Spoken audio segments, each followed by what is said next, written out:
गृहमंत्री अमित शाहर राज्यसभा जो भली भाव बाबा साहेब को से निंदनीय भाषा जो भली भाव बयान देते आज सारा देश रे कोटि कोटि जनता कोटि कोटि दलित कोटि कोटि महिला जो माने बाबा साहेब को पूजा करती जो माने बाबा साहेब को मार्गदर्शन रे चलती आज तांको हृदय को गभीर आघात देइछि। देशर गृहमंत्री जे जड़े आज संघी बोली समस्ते देशवासी जानीगले जे बीजेपी आउ संघ परिवार केबे भी बाबा साहेब को सम्मान देई नहीं माने देशर संविधान को देशर जातीय पताका को देश माने संघ परिवार एवं आरएसएस एवं बीजेपी केबे भी मानी नथिला। आज गृहमंत्री अमित शाहर जो निंदनीय बाबा साहेब को जो अपमान सूचक तांकर जो बयान थिला से जना पड़गला जे बीजेपी दलित मानकर नुह बीजेपी महिला मानकर नुह बीजेपी कोटि कोटि पछुआ वर्गकर नुह तेणु से जो कथा कही बाबा साहेब को जो अपमान सूचक शब्द कही से माफी मागंतु क्षमा मागंतु देशवासी ठारे एवं इस्तीफा दियंतु। देशर गृहमंत्री एभली अशोभनीय एभली असम्मानजनक कथा तांकु शोभा पाएनि तेणु आमे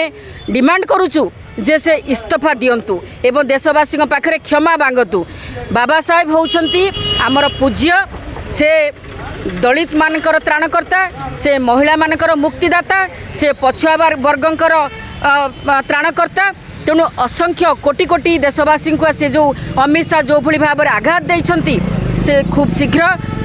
तांकर निजर जो अपमान सूचक वार्ता पाइका बयान पाइका से क्षमा मागंतु देशवासी ठारे ए वार्ता ए कथा पाइका आज आम कांग्रेस दल तरफ आज आमर ये आंदोलन थिला अमित शाहर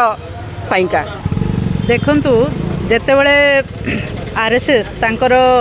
संगठन रो जो मुख्यालय थिला सेठी 1949 रे बाबा साहेब को पुतला दहन करथिला तांकर जो घृणा भाव से सेतेबेले जारी रखिथिले समस्त सामना रे एवं संविधान रो लिपि मध्य जलाइथिले। तो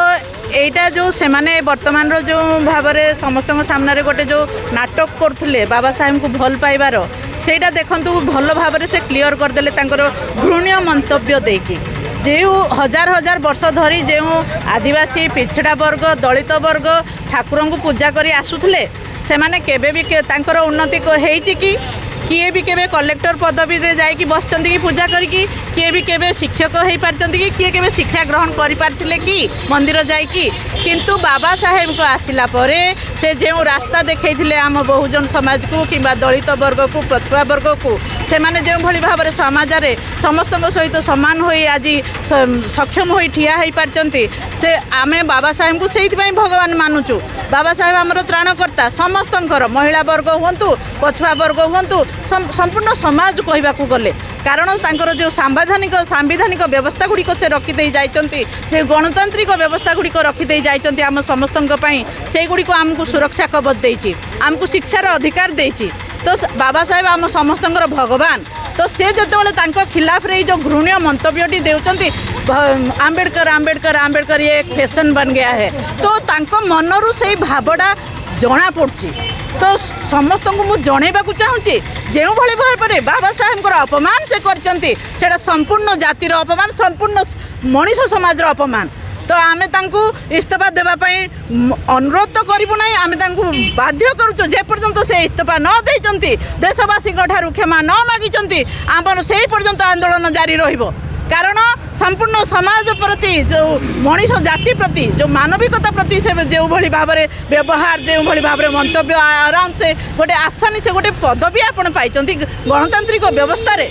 आपण से संसद रे पहुँचले केमती से गणतांत्रिक व्यवस्था रे आपण जाइकी पहुँचले आपण से सांविधानिक व्यवस्थार अपमान करचंती से जनसाधारण मनोभाव अपमान करचंती। तो समस्त पाखरे आपण को माफी मागिया को पड़िबो अमित शाह जी आपण एबे इस्तीफा देवाको ही पड़ो नहले आम आंदोलन एमती आहुरी आहुरी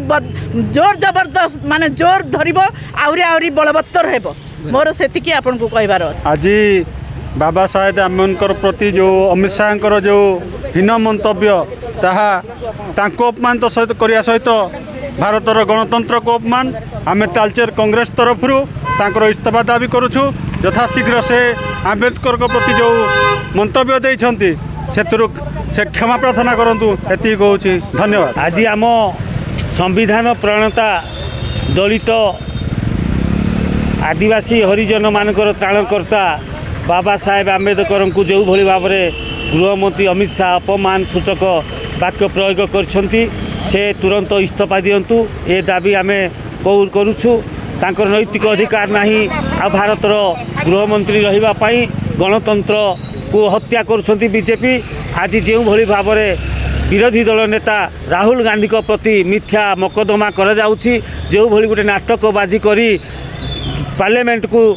ଗୋଟେ ଖେଳ ଘର ଭଳି ବିଜେପି ବ୍ୟବହାର କରୁଛି, ଏଇଭଳି ଗୋଟେ ସରକାର ଆଜି ରହିବାର ନୈତିକ ଅଧିକାର ନାହିଁ। ତୁରନ୍ତ ବିଜେପି ସରକାର ଇସ୍ତଫା ଦିଅନ୍ତୁ, ଅମିତ ଶାହା ଇସ୍ତଫା ଦିଅନ୍ତୁ, କ୍ଷମା ପ୍ରାର୍ଥନା କରନ୍ତୁ ଯେଉଁଭଳି ଭାବରେ ବାବା ସାହେବ ଆମ୍ବେଦକର ପ୍ରତି ଅସମ୍ମାନଜନକ ଶବ୍ଦ ବ୍ୟବହାର କରିଛନ୍ତି।